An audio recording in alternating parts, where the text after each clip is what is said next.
Yo, what's happening, world? Name's Raheem Flowers. Late as hell at night. I know, well aware of that. But fuck it. I'm gonna record. I'm gonna post this in the morning. So if that's what's gonna be, that's what's gonna be. Point being, I just want to speak about this whole verbal, lyrical, if you want to call it, on Drake's end, skirmish between him and Pusha T, which if anybody who's been keeping up with hip hop knows that since the 2010s, it's pretty much kick-started around, I want to say 2011. Pusha T, he rapped over Common's beat Sweet in 2011 when he made the Dreamer Believer, which, oddly enough, ironically, Drake responded to Common on a song called Stay Scheming, and Common ate his ass up. He never responded to Common after Common responded back with his own version of Stay Scheming that he freestyled to. You ain't wet nobody, nigga, you Canada dry. Anywho, Pusha T, he came with facts. So, this passive-aggressive simp fuckboy Jew Drake got his ass ate. Didn't even mean to rhyme, but I'm just speaking facts right now. Like, I understand that the people pulling the strings, his people, the Jewels, run the industry. I understand the fact that they've invested so much money and time, effort into molding him into this super mega pop star who raps on the side, but he goes around singing / simping for females. I get it. So Drake is only gonna win by default. Only in due time, though. His time's gonna come. Because, Kendrick's been taking shots at Drake for a minute, and Drake has never really responded. Kendrick did it on Control. Kendrick did it on songs on To Pimp a Butterfly. Kendrick did it on Deep Water on Dr. Dre's album in 2015. It's just like Kendrick was saying on You Ain't Gotta Lie. Kendrick said, "And the world don't respect you, and the culture don't accept you, but you think it's all love, and the girls gonna neglect you once your parody is done. Repetition can't protect you if you never have won. Fuck you mean, you ain't win none of those against any of those true MCs. Ducking the fade from Joe Budden, ducking the fade from Pusha, ducking the fade from Kendrick, ducking the fade from Common. At one point you ducked the fade from DMX. That's what all you keep doing. You pick your... See? And I like rappers who don't think they're too big to respond. I mean, look at Eminem. Eminem is like, we all can argue and say Eminem is like the biggest rapper in the world. I ain't say the best, but the biggest rapper alive. Just as a whole, if we just count all these years up. Like Marshall Mathers, and he never thought he was too big to respond to anybody, whether it had been cannabis. He's responded to dudes in the underground, Insane Clown Posse. He came at Benzino, he came at Ja Rule.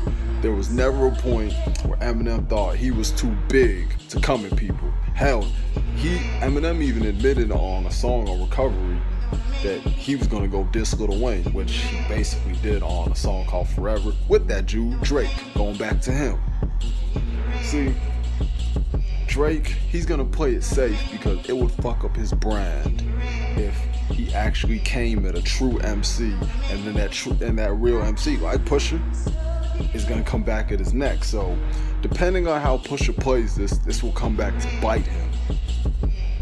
And all Pusha T did was state facts. He stated facts about what he predicted on the song Exodus in 2012 about Lil Wayne signing to Birdman and saying how you signed to another deal, and that's really bad luck. All that shit, right? I swear, your time's coming, Drake. It's not gonna come right now because they're gonna make sure that they, your own people are gonna make sure that they suck you dry. DJ Vlad in the cut is a scary sight. Fuck you mean. But, the puppeteers, they have Drake's back. They're not gonna let him just be destroyed and his career is ending like Ja Rule's. They're not gonna let that shit happen. They're not gonna let Drake just get ethered like that. Nah. But let it at least be to where a dent is in his career. Just like the same way Meek put a dent in his career by that whole ghostwriting thing that transpired in 2015 after that song Rico on Meek Mill's album and him discovering that he didn't write that shit. See, it needs to get to a point in hip hop where people, these artists, are held accountable for the action and the influence that they have on these young, impressionable minds. Don't get it twisted.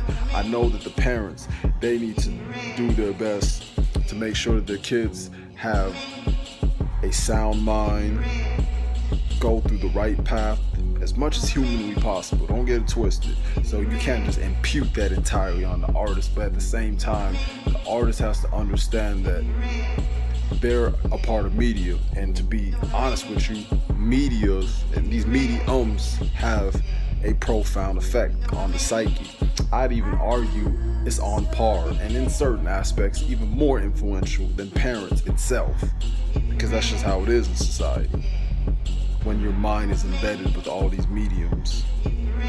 And when you have dudes like Drake all over the billboards, you hear him all over the radio, you see him on TV, you have all these streams and these Spotify, and he has a deal with Apple, all that shit backing him up. Of course you're gonna hear him, and they're gonna make sure that he doesn't go anywhere.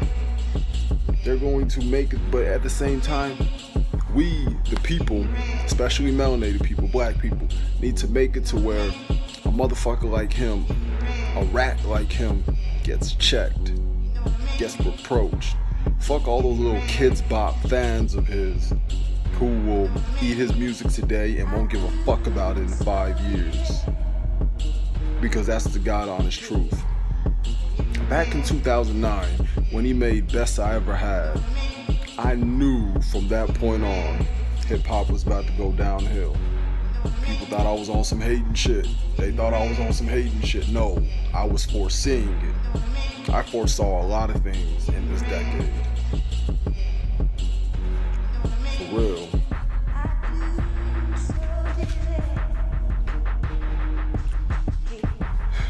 You can't always just look at shit on the surface. It's not conducive to do that. You have to always consider the source. And who's the source of Drake? Like, Drake has so much connections. And it's funny that Kanye was saying on an interview in 2013 that we ain't Jewish. We ain't got connects like that. You see how Drake got those connections. Let's see, Drake's father worked with the band Prince. Let's see, one of Drake's family members is part of the Sly and the Family Stones, which is the old soul group. Degrassi.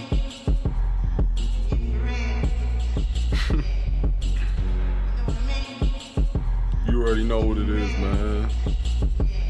They set it up. They already had it staged and scripted. Pun intended on him being an actor. For him to prosper like this. And as far as this disc goes, people are gonna eat it up and say, just like Back to Back, oh man, Drake, nobody wants to deal with Drake on that. And to be honest with you, I don't think that Drake ghost wrote this. See, I can tell when somebody writes something and when they don't write. Like, when Drake claims that whole Six God shit, he ain't write that shit. He did not. Just because of the flow, the pattern, the format. And then if you compare the Drizzy Drake, so to speak, type of raps like Diplomatic Immunity or the last song on his last album that came out last year in March of 2017, where he was coming to Tory Lanez, that song. I'm confident that Drake actually wrote that. As well, see, back to back. I believe Drake wrote back to back. But even then, it's not like it's something that's so mind blowing. I mean, KRS-One made The Bridge Is Over. Come back to me when you have a song like that. Nas has Ether. Nas has songs like Destroy and Rebuild. Jay-Z has songs like Takeover. And even when he freestyled over Nas's beat, you got yourself a gun on Stillmatic. When that Jew can come with this, when anybody in this generation, the only person in this generation who has had a legitimate real diss, like damn, that's a heavy hitter, was when Freddie Gibbs came at Jeezy on a song called Real on his Cocaine Pinata album. Kendrick never even made an official diss. The only diss that he came close to making was of a satirical diss that he made to Jay-Z back in the day when, I think it was his Kendrick Lamar EP days, where he had a song called Beyonce. That's the closest thing that Kendrick has to a real diss, because Control's not an actual diss. Let's be real, people. And I don't like all the little sneak dissing that Kendrick does either. Even when he made The Heart Part 4, and when he made Elements when he was coming at Big Sean, I'm not with all that. I can say something with an unbiased mind. Even if I enjoy your music and I love listening to the artist, if you're doing something that's very fluky and I ain't with it, nah. And I've had these conversations with my homie about sneak dissing. Nah, fuck that shit. And he loves KRS, but KRS didn't sneak diss when he came at Roxanne, Shantae. He didn't do that. Correct me if I'm wrong, I said the name, by the way.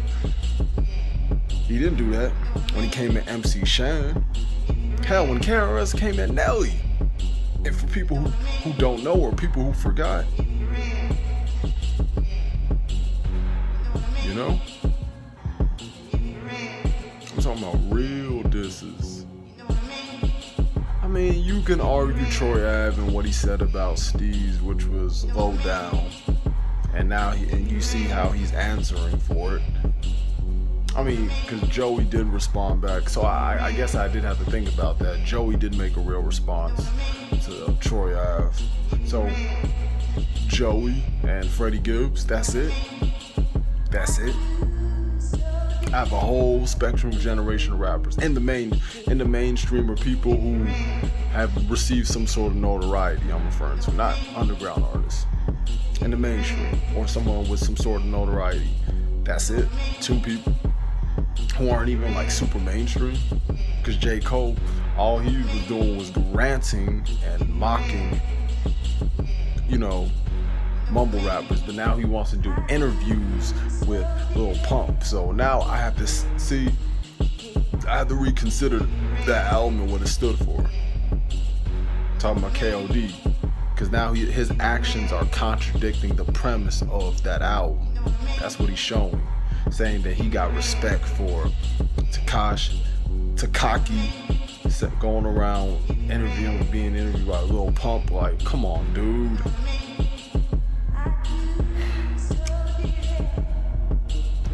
Like, it's just too friendly. Hip hop has become Disney's Playhouse. That's what this shit is now. No standards, no accountability, no competition. Hell, Montana 300 when G Herbo was trying to say all that funny shit. And I remember hearing Herb talk about how he ain't gonna really do all that dissing with the rapper. He gonna take that to the streets. I believe he said that on one of Vlad's interviews, one of that Jew's interviews and shit. Man, like, keep that shit on record. Let me give you an example of a rapper.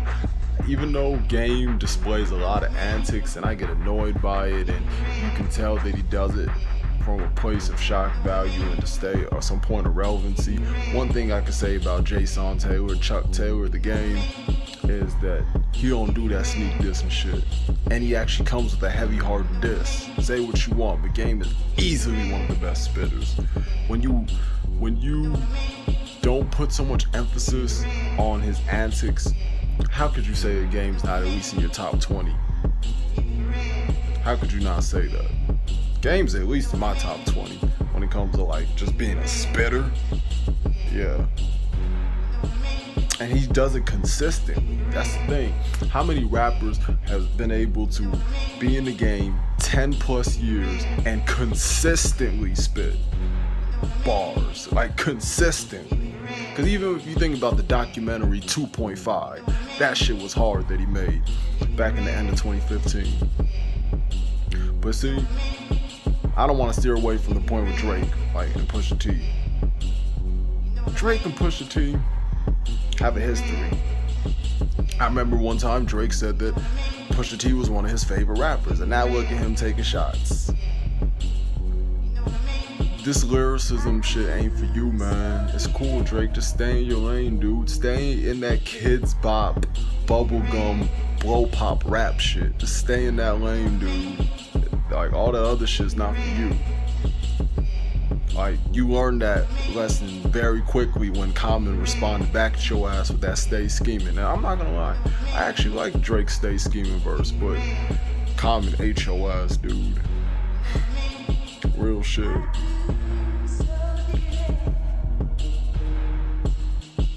People who listen to Drake usually don't even have a fundamental understanding of hip-hop. I would probably say, if I had to make an educated guess, 85% of them don't. Yup. Drake is the type of dude who has always did them single-long tracks, and even in his back-to-back, like the way he was harmonizing, like Drake, it's not even just about public perception. You're just not a mind-blowing lyricist. I can get past the public perception. That's why I can enjoy listening to tracks like from Kendrick. I can enjoy listening to people who have songs that go viral. I mean, even though I know Denzel Curry is not even close to Drake, like, even with Denzel Curry when he made that song Ultimate, a lot of people bandwagoned off it. A lot of people who were fans of Denzel Curry during his Ryder Clan days turned on him when he made that song. I'm not gonna be one of those people who just turn on you because you start to rise in fame. I think that shit is stupid. But unfortunately, a lot of artists tend to get comfortable, which leads to regression. I'm seeing it with Kendrick right now.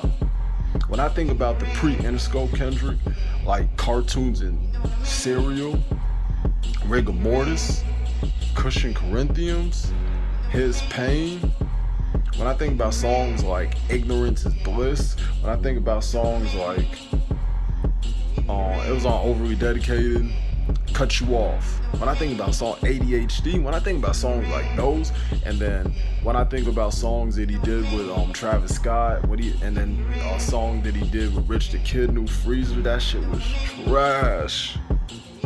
I'm like, damn, Kendrick. This transition that you're going through, dude, because you don't want to feel like you're gonna get stigmatized, because you were gonna get stigmatized for that. I'm glad College pointed that out. You were gonna get stigmatized for that if you didn't take that route with aligning yourself with the mumble rappers. All these dudes in the industry are always up for question. And we already know the number one suspect is Drake, the dude who refuses to come at people directly. I mean, up until now.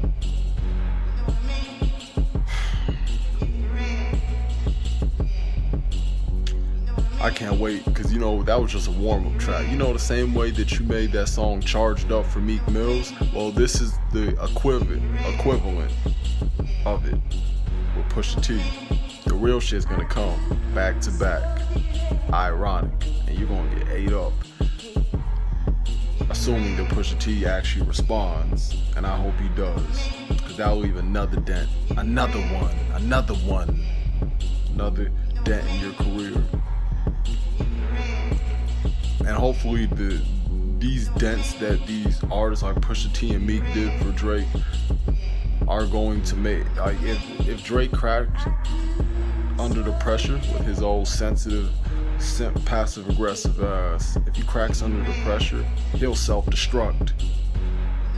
But then again, you know, them puppeteer jewels are gonna make sure that he gets quickly replaced. Tekashi might be his replacement, man. Fuck you, man.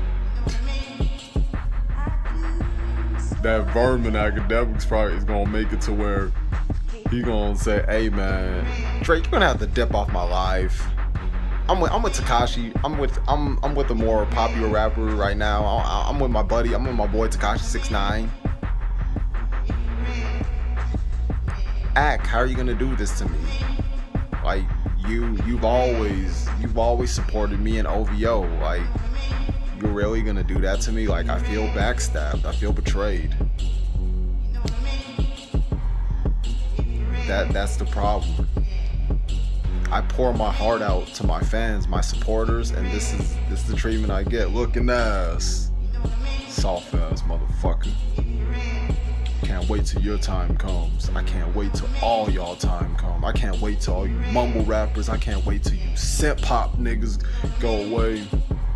Cause y'all are nothing but a damn leech and a damn parasite. I didn't expect this video to be long, man, but this is a really passionate subject for me because I've been waiting for this Jew's career to be dead and gone since I was still in high school. Since 2009, I knew this dude was gonna be nothing but trouble. And not in a good way. Like, he was going to be a detriment to hip hop. For real. Him. I mean, yeah, you may have songs that I like, but then I think about the majority of the shit you do is trash or mediocre at best.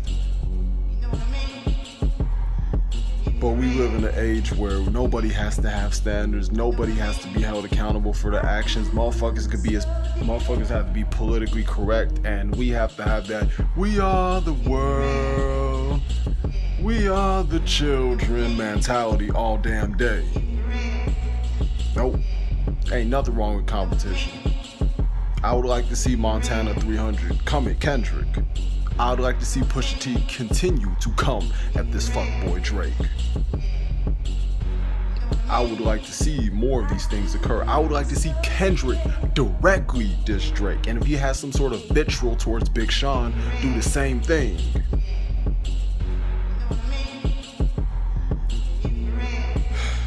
Knock it off, Kendrick. You're not as humble as you try to make it out to be. Pun intended. Because somebody who's humble doesn't have to sneak this. Someone who's humble understands that they're human and they're prone to doing something that would be considered aggressive or even crude. A humble man still understands that they're a human being at the end of the day, and they have occasional slip-ups. Yes, I know that you have your songs like You, and you were pointing out your flaws in songs like that, where you were dissing the shit out of yourself. I'm aware that you've been introspective. I've been listening to you before Section 80 came out, but still, for what you're doing now, that ain't cool, man. You up for question. You got shit that you're gonna have to answer for too. Yup. So, with me saying that, I think that y'all got you're gonna get some good content from this. And always feel free to comment, and I'll definitely respond to you. Peace out, everybody, and one love.